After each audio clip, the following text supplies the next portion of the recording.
back with more Barnstable This Morning. I'm Sarah Colvin, and joining me live in studio, our town manager, Tom Lynch. Tom, good morning. Good morning. How are you doing today? Better than the equipment, I guess. Yes. It's chilly out there, and it just needs to get going. But, Indeed. So lots of things going on. I thought I'd do a little potpourri of different things that happened over last week, and a couple of things for coming up for this week. One of the meetings that I had last week was with Councillor Crocker and Lindsay Council, who's helping facilitate the Osterville Village Association efforts to redo the Osterville Bay fields and also the buildings that are there. And Councillor Crocker wanted to meet to begin to get an agenda that would have an effect over the next month and a half until they got to the summer months, when they want to be able to talk to those residents that are coming back. They want to be able to show them the plan that they have and incorporate the different ideas that have come from various citizens. So this is an effort that's come from the bottom up. People have been telling us what they would like to see in the village, and we're trying to accommodate that. So that was just a preliminary meeting. They're going to be meeting on tomorrow night and every 2 weeks to try to firm that up. And then in a related matter where people, I had a meeting with the Cape Cod Chamber that to talk about sports tourism, and the maintaining, they were looking for information. They've hired a consultant, and they're looking for information about the condition of our fields, the type of facilities we have. The numbers are quite staggering on the percentage of people that take vacations just to go to a sporting event for their kids or for adult softball, things of that nature. And the Cape Cod region lends itself well to that because we have a lot of facilities and other things that people can do once the family gets here. So the consultant was asking towns throughout the Cape, Sandwich was there, Falmouth, Yarmouth, ourselves, about what facilities we had, what sort of challenges that might be there. And I think the thing that we've seen over the years, and I've tried to do some correction with this through our capital improvement plan, is A, our fields have deteriorated over the years, and B, we don't really keep them in competition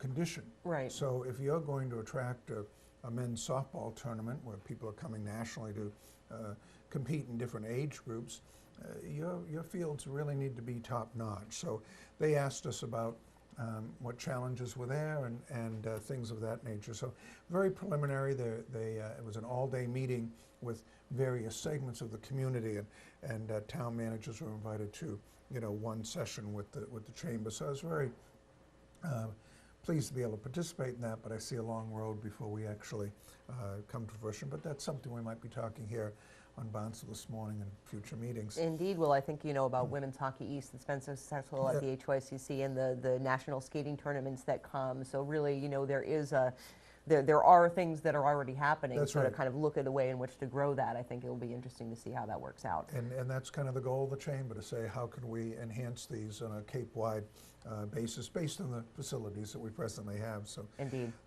I also attended the Early Learning Center groundbreaking that you may talk to Dr. Mary about in a little while, but it was just, when the community has worked so hard toward an event, that's kind of the fun part of it, when you get to stick a shovel in the ground and realize that actual construction will be taking place very shortly. And when I had a chance to say a few words, I wanted to thank the town council. Councilors Cullum and Cushing were there, and others in spirit certainly, and because they really stepped to the fore when bids came in and they were over what we needed, went back and kind of sharpened the pencil and brought them down, but there was still additional funding necessary, and the town council stepped right to the plate to say, no, this is something important we have to do for our children with special needs, so we can get them on the right foot and get them going in the right direction as they start their school years. So I was very pleased to be able to participate in that. And speaking of, bids that come in over what you expect, we've been doing a pump out facility for both private commercial boats and for the public down at the down at the docks. The bids came over substantially over what we had in grant money from the Coastal Zone Management, and Highline has stepped to the plate, and we'll have a gift of $234,000 on the agenda come Thursday to help complete that project necessary, because we now have a no discharge zone, which is environmentally very significant for Nantucket Sound, and they're a big part of that. So that's on the agenda. Great, and I know you were at the Bridgewater State University Cape Cod campus last week for the Cape Managers meeting and report that it is just a fantastic looking facility. They've done a wonderful job renovating the old South Yarmouth or Lawrence MacArthur Elementary School there, and it had a very warm and feeling. They had a nice student area to study, and also a lounge area. The classrooms are well appointed with all the technology that you'd need. I think that if anyone's interested in, right now they seem to be concentrating on, junior and senior years, so that if you've matriculated or taking classes through Cape Cod Community College or somewhere else, you can get, a little higher level education. But to have a 4-year school opportunity right here on the Cape, and there are a lot of students that go to Bridgewater and commute, and if they can cut down on that, take a class or two here, as well as get stuff during the summer months.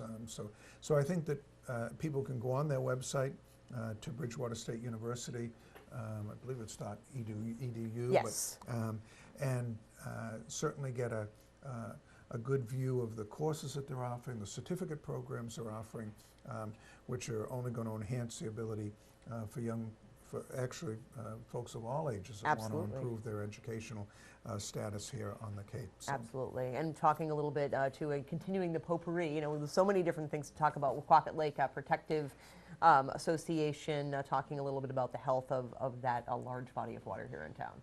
Well, Dr. Caniff and Dr. Gail McGuire came in to see us because, we always see them during their annual meeting during the summer months, and this was a chance that we could sit down and talk a little more in depth about what they saw as things impacting the lake.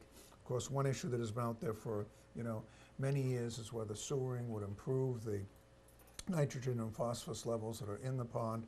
Phosphorus is a real issue that the lake is confronting. And it was good to sit and talk with two individuals who are very knowledgeable about this and could give us a lot of information on it. Later this week, Assistant Town Manager Mark Ells and I will be going on a Meals on Wheels tour. We've been doing this annually for many years now, and it's really eye-opening in a community as affluent as ours, and with all of the riches that we have, whether they're environmental or economic, and see some folks who really rely and need that nutritional meal each day. So we'll be going out and getting a look at that and see the fine work that our volunteers throughout Barnstable do to provide that meal. So it's something that brings awareness to the whole program. And really such an important program, and I think not just for bringing food to people who might be housebound, but I think that interaction with another human being, that the people who use the Meals on Wheels service, sometimes that's the only interaction they have all day long. So it's really important for them to see another human being and to be able to talk with them and maybe even eat with them. Exactly. And it's you see that, and they're built up a rapport with the individuals that do this. So it's something we look forward to each year. Great. And one last thing, some sports teams did really well. Our girls gymnastics and wrestling. The girls gymnastic team won the New England title, second time in 3 years, and that's really an achievement that they should be very proud of, and we're proud of them. And Owen Murphy won the state wrestling championship. So it's we've got some very talented athletic teams at Barnstable High, and they're showing it statewide. They are indeed. Go Red Raiders. Well, Tom, I thank you so much as always for stopping by the studio. Great for the update, and we'll talk to you again next week. Dr. Mary Chkowski, Superintendent.